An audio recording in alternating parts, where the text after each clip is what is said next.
Apa itu perubahan iklim? Perubahan iklim diartikan sebagai perubahan signifikan dari unsur iklim. Adapun parameternya yaitu suhu, udara, dan curah hujan dengan periode waktu hingga jutaan tahun. Perubahan iklim terjadi tidak dengan sendirinya, akan tetapi ada beberapa hal yang menyebabkan terjadinya perubahan iklim. Kenapa sih perubahan iklim bisa terjadi?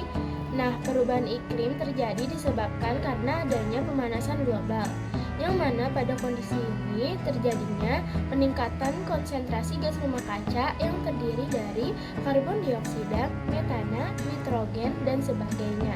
Sehingga dengan ini menyebabkan konsentrasi gas rumah kaca di atmosfer semakin meningkat.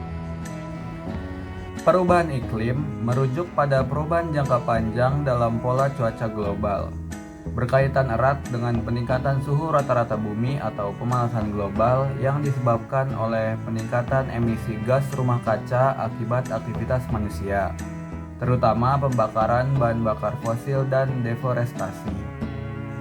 Dampak dari perubahan iklim yaitu yang pertama, dampaknya ialah gelombang panas yang lebih panjang dan intens.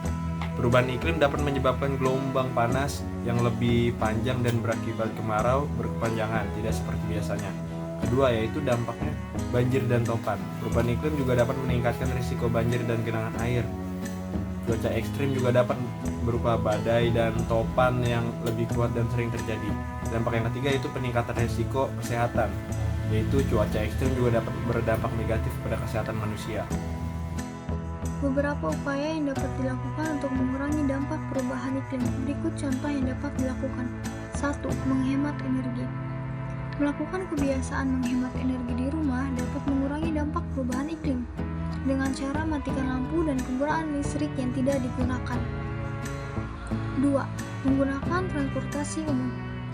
Mengurangi penggunaan transportasi pribadi dengan mengganti transportasi bersepeda, berjalan kaki dapat mengurangi kemacetan dan menambah kesehatan. 3. Mendaur ulang dan kurangi limbah. Mengurangi limbah plastik dan mendaur ulang bahan yang dapat dilakukan dapat mengurangi emisi gas rumah kaca.